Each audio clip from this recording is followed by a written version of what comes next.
Oi, gente, então eu sou a professora Ariadne e vou dar aula para vocês de Sociologia. Então, como teve a suspensão das aulas muito rapidamente, não teve como eu gravar a videoaula sobre a primeira aula de origem da Sociologia, né? Então, eu só pude mandar para vocês os slides que eu ia usar na aula e um texto, né, texto de orientação para vocês se orientarem nos estudos, né? Então, dando continuidade, hoje é a aula de Fundamentos do Pensamento Sociológico 2, né? Então, as aulas de Fundamentos do Pensamento Sociológico, elas abordam os três clássicos da sociologia, né? Que são o Marx, o Weber e o Durkheim. O Weber e o Durkheim vai ser o professor Jean que vai passar para vocês em Fundamentos do Pensamento Sociológico 1. Então, a aula de hoje vai ser sobre o Marx. Então, Marx, ele era um filósofo e economista, mas ele teve bastante contribuição para a sociologia. Por isso que ele é um dos três clássicos da sociologia, porque a contribuição teórica dele foi extremamente grande, assim, foi imensa, assim. Então, por isso que ele é um dos clássicos que a gente estuda, né, na sociologia.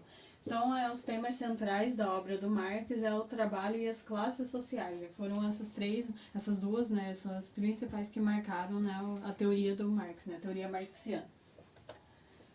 Então, Marx ele nasceu em Trier, no Reino da Prússia, que hoje é a Alemanha, em 5 de maio de 1818 e morreu em Londres em 15 de março de 1883. Então, a teoria do Marx ela era extremamente polêmica, né, ou seja, o Marx, a teoria dele falava sobre a classe alta, né, sobre a burguesia, sobre os ricos, né. Então isso gerava muita polêmica, fazendo com que o Marx ele fosse bastante perseguido, né.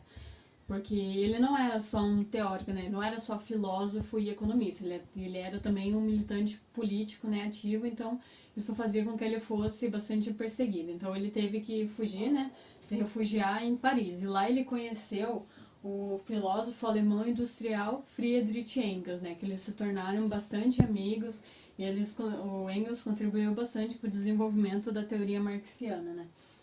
Então, como ele se tornou seu amigo, ele também financiou grande parte dessas obras, porque o Engels ele era filho, né, de um industrial, o pai dele era dono de uma empresa muito grande em Manchester, então ele acabou financiando muitas obras do Marx. Então, juntos eles escreveram a Sagrada Família, o Manifesto Comunista e a Ideologia Alemã.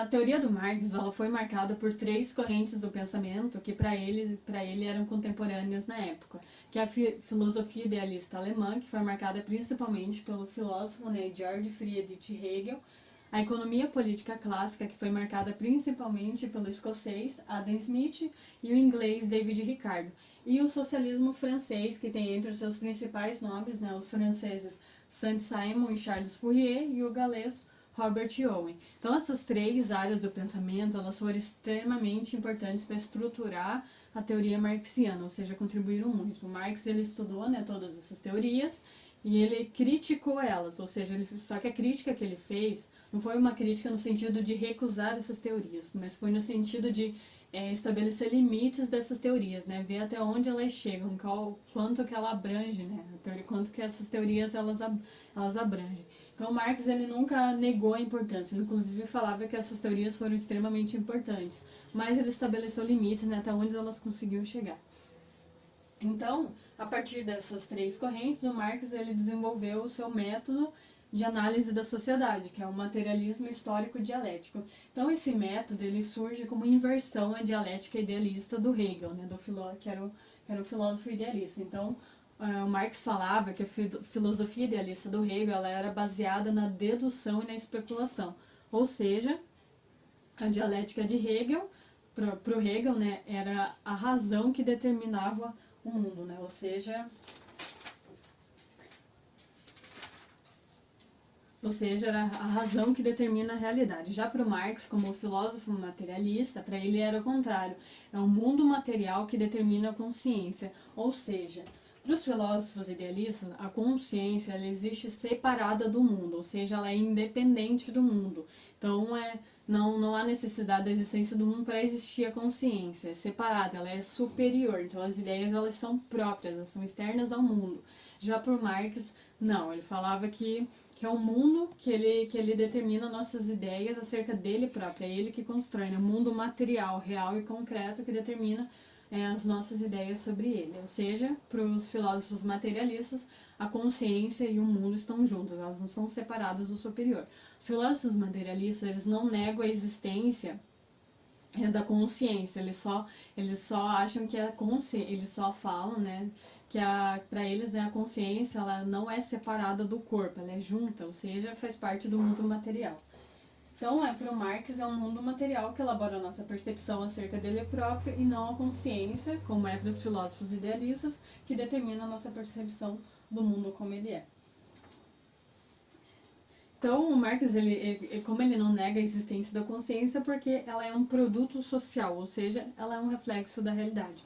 Ou seja, todas as nossas ideias, elas são reflexo do nosso mundo material, da forma como ele se constitui, ou seja, as nossas ideias, elas são construídas a partir de como o mundo ele é, né, o mundo material.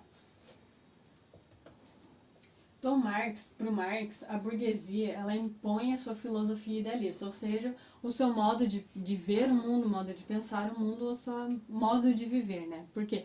Porque para eles é o modo deles, né? O modo como eles acham que é o mundo inteiro, mas não é verdade, né? Então, a classe baixa, ela tem uma diferença, uma diferente forma de viver e de pensar o mundo.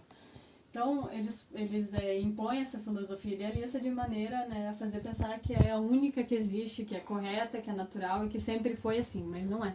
Não é verdade, né? O Marx, ele falava isso. Então, o Marx, ele fala que a sociedade capitalista, ela se mantém até hoje porque a classe dominante, ela impõe a sua filosofia através da sua moralidade e impõe a sua defesa de interesses que são individuais, ou seja, são os interesses que são da própria classe dominante, né, da classe burguesa, dos capitalistas, né, e que exprimem apenas a vontade da classe dos burgueses, ou seja, interesses individuais, ou seja, tudo que eles impõem, sua filosofia, seu modo de pensar, seu modo de viver, exprimem apenas as vontades deles, e não de toda a sociedade. Então, vou fazer essa citação, né, do Marx e do Engels, né, do Manifesto Comunista. As ideias dominantes de uma época sempre foram as ideias da classe dominante, porque ela impõe a sua filosofia. Então, a teoria marxiana, ela nasce da análise concreta do desenvolvimento e da consolidação e das condições de crise da sociedade burguesa, fundada no modo de produção capitalista. Ou seja, para o Marx, a sociedade burguesa, ela é a sociedade mais desenvolvida em relação às sociedades anteriores, ou seja, o feudalismo, né, os modos anteriores de produção. O feudalismo, o comunismo primitivo, né, que são anteriores ao capitalismo. Então, por isso que ela é a mais complexa organização de produção e é a que há a maior diferenciação categorial. Por quê? Porque ela se divide em diversos, né, setores, né, categorias, né, o setor produtivo, né, o setor de distribuição, né, setor de vendas, consumo, o setor primário, secundário, terciário, né, as diferentes categorias, né, do sistema de produção capitalista. Por isso que faz com que o sistema capitalista de produção seja um sistema extremamente complexo, porque há bastante diferenças, né, de categorias dentro dele, né. E também o Marx, ele buscava estudar não só essas diferenças categoriais, mas como são as estruturas, né, delas, né, a estrutura da sociedade burguesa, a estrutura e a articulação da sociedade burguesa. Então, para o Marx, diante disso, o mundo ele não é um conjunto de coisas acabadas. Ele é um conjunto de processos sujeito a constantes mudanças, transformações e desenvolvimento. Logo, o mundo não é o ideal estático, como fala, né, a filosofia idealista dos burgueses, mas sim um complexo de movimentos contraditórios. Então, por isso que o método do Marx ele é um materialismo, né, dialético. Por quê? Porque ele enxerga esse complexo de movimentos contraditórios dentro da sociedade burguesa. Então, para o Marx, os homens eles são sujeitos históricos, pois todas as relações humanas são explicadas a partir das próprias atividades dos seres humanos através da história, mediada pela relação homem-natureza, ou seja, o trabalho. Então, para o Marx, quando há uma transformação, toda mudança social numa sociedade, ela pode ser explicada a partir da mudança dos meios de produção, ou seja, se muda os meios de produção, muda toda a organização social da sociedade. Então, quando passou do feudalismo para o capitalismo, não foi só a forma de produzir, né? A forma de produzir e distribuir mercadorias que mudou. Não foi só isso, foi toda a organização da sociedade.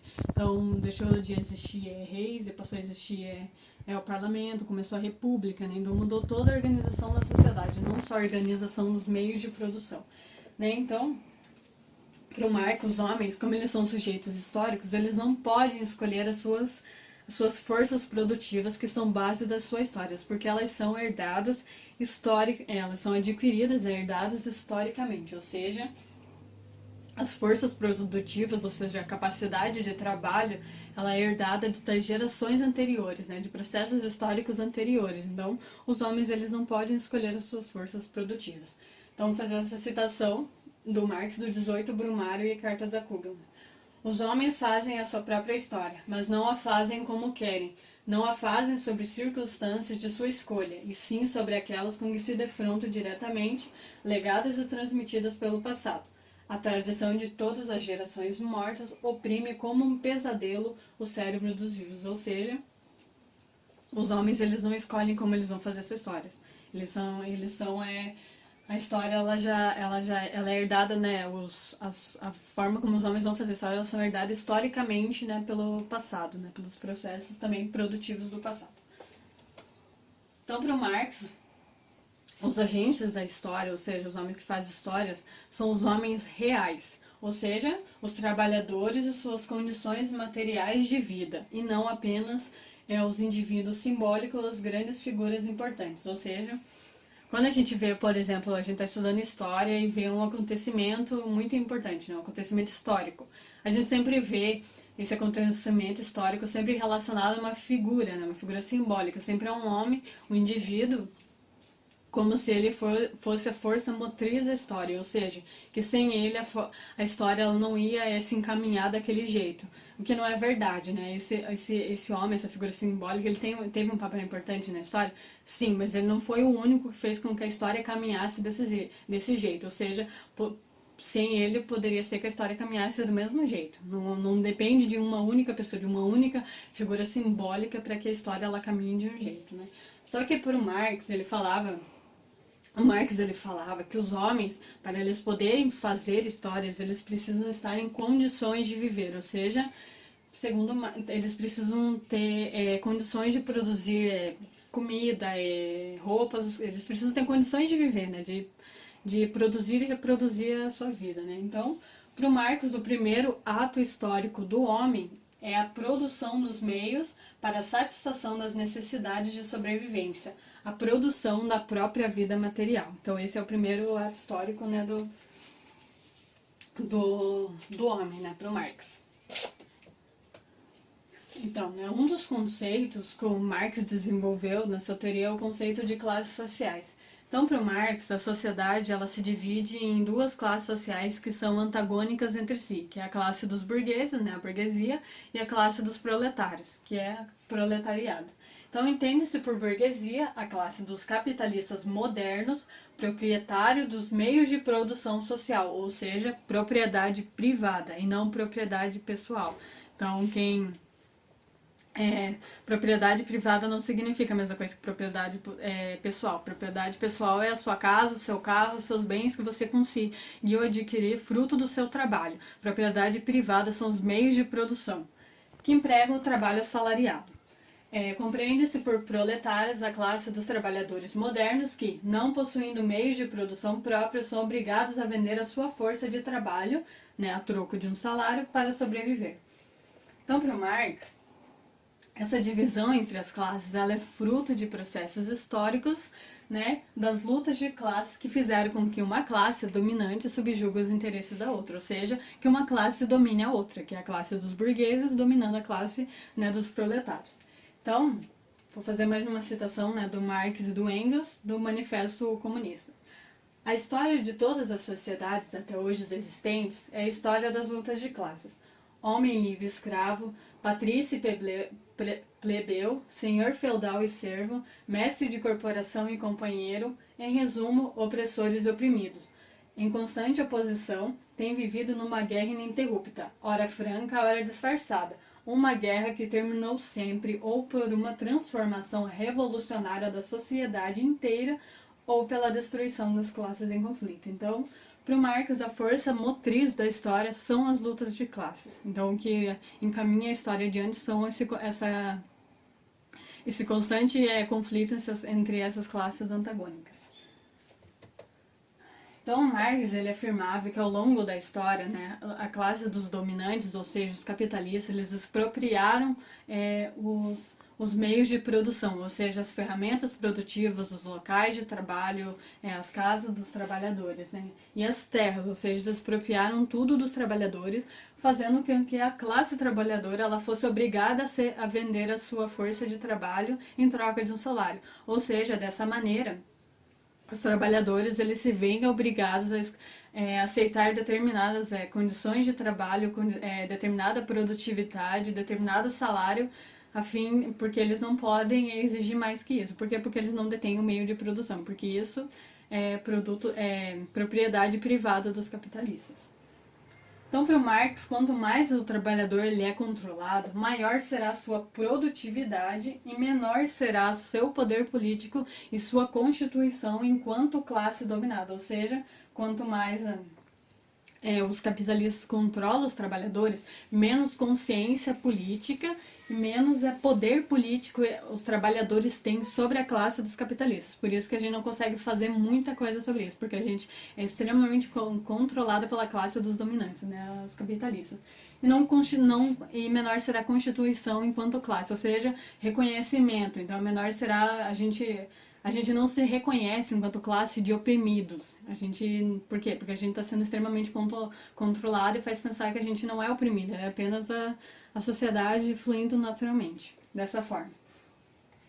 Só que o Marx ele diz que, diante disso, o capitalismo ele tende a gerar crises cada vez mais agravantes e insuperáveis, já que a classe capitalista ela tende a explorar cada vez de forma mais intensa a classe trabalhadora, que o levará à destruição desse sistema de produção. Ou seja, os capitalistas eles só pensam no lucro, ou seja, eles querem gerar cada vez mais lucro, independente de como seja isso. Ou seja, para eles gerar mais lucro, vai ter que explorar cada vez mais, de forma mais intensa, a classe trabalhadora. E isso vai fazer com que gere crises do próprio sistema capitalista, que é o que a gente vê recentemente acontecendo agora, né, que é mais uma crise do capitalismo, e o capitalismo tendo que ser sustentado de novo por dinheiro público, porque ele não consegue se financiar sozinho. Ele está gerando crises cada vez mais agravantes que fazem com que ele não consiga se superar mais. Que aconteceu, está acontecendo esse ano, aconteceu há 10 anos atrás, aconteceu em 2008 e aconteceu antes.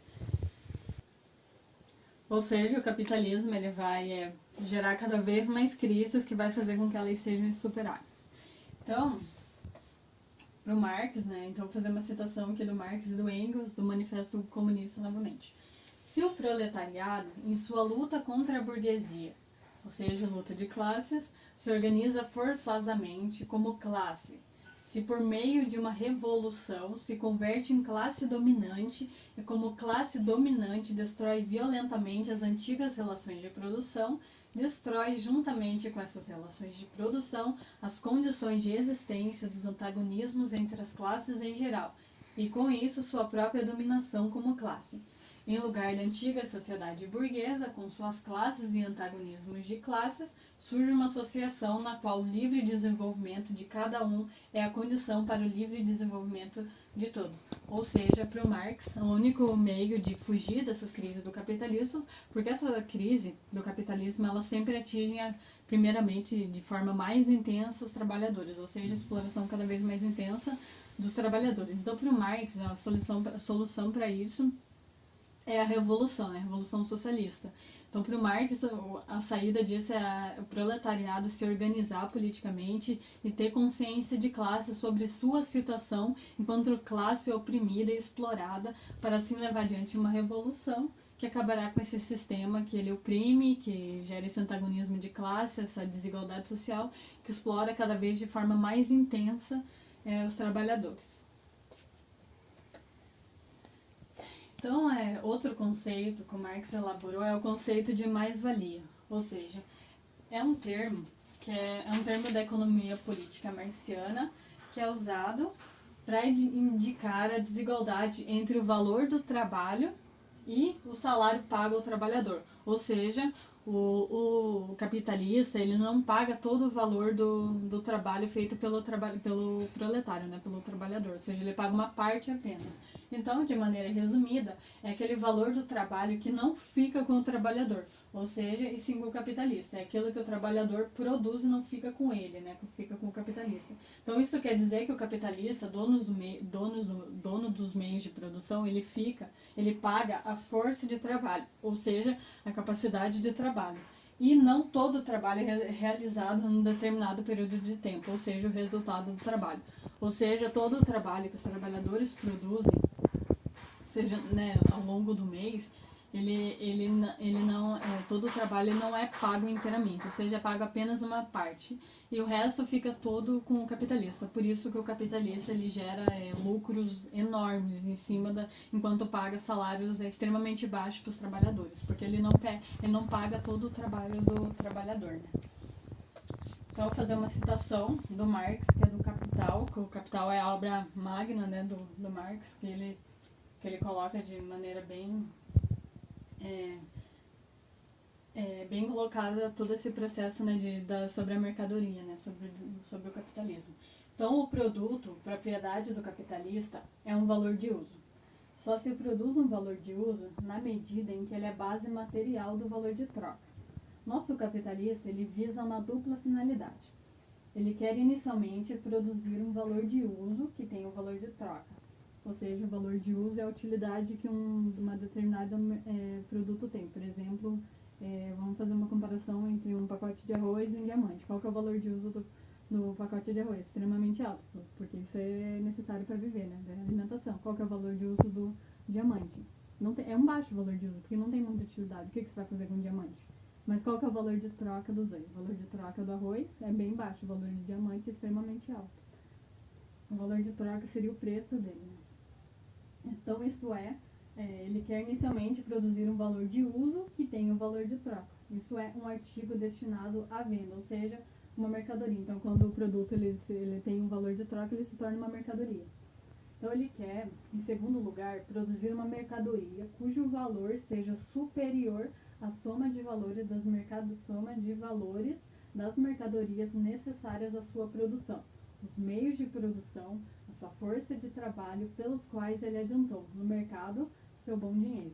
Ele quer produzir não somente um valor de uso, mas um valor, e não somente valor, mas também mais-valia. Ou seja, ele não quer só pegar o mercado, o preço original de produção da mercadoria. Ele quer muito lucro em cima disso, lucros extremamente altos, e isso é a mais-valia. Então, outro conceito que o Marx desenvolveu é o conceito de alienação. Então, o que o Marx fala? Que nessa relação em que o trabalhador ele troca a sua força de trabalho com o capitalista em troca de um salário, ele é uma aparência, ou seja, essa aparência é o que o trabalhador ele acha que ele está ganhando tudo pelo seu trabalho, então ele está ganhando de maneira completa tudo o que ele trabalhou. Mas há algo oculto, que é o que o trabalhador ele ganha, na verdade, apenas parte do seu trabalho. Então, esse processo em que o trabalhador ele acha que ele ganha o suficiente pelo seu trabalho é chamado de alienação. Por quê? Porque, na verdade, o capitalista ele não pagou todo o fruto do trabalho do trabalhador. Ele pagou apenas uma parte. Então, e faz com que o trabalhador pense que ele está ganhando tudo pelo seu trabalho. Então, esse processo é chamado de alienação. Então, o trabalho, enquanto ele é propriedade do capitalista, faz com que o próprio trabalhador se aliena e se distancie do seu próprio trabalho. Ou seja, o trabalho ele não pertence mais ao trabalhador. Ele é propriedade, ele produz e não pode se apropriar do produto do seu trabalho, porque o produto ele pertence ao capitalista, na forma de propriedade privada. Ou seja, o trabalhador ele produz e esse produto produzido pelo trabalhador não pode ficar com ele. Por quê? Porque isso é produto do capitalista, né? A propriedade privada do capitalista, ou seja, o capitalista se apropriando, né, os meios de produção e até mesmo o trabalho, né, dos trabalhadores. Então, com a alienação, o trabalhador ele deixa de ter consciência do processo produtivo completo e atua em apenas uma etapa do processo, ou seja, isso é resultado, né, fruto da divisão do trabalho, ou seja, a maior divisão do trabalho faz com que o trabalhador ele não tenha consciência completa de como funciona todo o processo produtivo, ou seja, é o que a gente vê, né, às vezes tem uma empresa que só monta sei lá, um carro e enquanto vem outras empresas vão produzindo, o trabalhador ele atua apenas em uma hora, né? Uma área, né, apenas em uma área fazendo com que ele se aliene, ele não conhece todo o processo produtivo. Então eu coloquei aqui atrás, não sei se dá pra ver direito, mas é a foto daquele filme do Charlie Chaplin, né, Os Tempos Modernos, que ele exemplifica muito bem esse conceito de alienação, porque no filme, né, o Charlie Chaplin, ele fica constantemente, ele faz apenas uma coisa, o trabalho dele inteiro é só apertar, né, os parafusos, ele faz a mesma coisa, e esse trabalho contínuo, repetitivo, né, extremamente repetitivo, faz com que ele acabe gerando vários problemas, e também ele não conhece todo o processo produtivo, né, fica só apenas naquela parte limitada, né.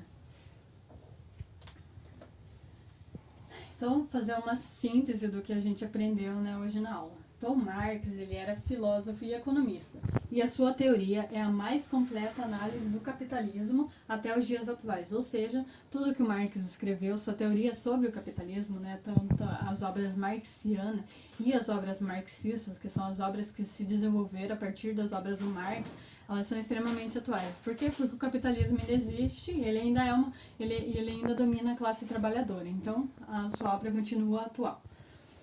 O materialismo histórico dialético é a análise concreta do mundo material, por isso que é materialista, e suas contradições, né, por isso que ele é dialético, ele analisa as contradições, né, do mundo material ao longo da história, por isso que é o materialismo histórico dialético. Só para a gente acabar não entendendo errado, a gente não pode ver esses termos materialismo, idealismo, como a gente costuma ver no senso comum. Então, o materialismo não é essa cobiça material, se apegado a coisas materiais, no sentido de analisar o mundo concretamente, né, o mundo material, ou seja, a forma como ele é, o mundo real e não o mundo ideal, ideal. Idealismo não no sentido de ter virtudes ou, sei lá, ideias, né, superiores, mas no sentido de fazer essa análise do mundo de maneira que a consciência seja superior ao mundo, ou que o mundo ele é um ideal estático, né, então nesse sentido. Então, as classes sociais elas são divididas entre burguesia e proletariado, e essa divisão ela é fruto de processos históricos que levaram à luta de classes. A mais-valia é o valor do trabalho produzido que fica com o capitalista, enquanto o trabalhador recebe apenas parte de sua produção. A alienação é fruto da divisão do trabalho, pois o trabalhador ele não conhece todo o processo produtivo. Dessa forma, o trabalhador distancia do seu trabalho por não possuí-lo. Então, isso aí era só para dar uma relembrada de tudo o que a gente aprendeu, porque foi bastante coisa. Mas enfim, a aula era sobre isso, né, sobre Marx. A gente vai voltar a ver Marx nas próximas aulas, porque a análise de Marx ela é extensa, extremamente, né, grande, né, então ela se aplica em várias áreas do conhecimento ainda. Mas então é isso.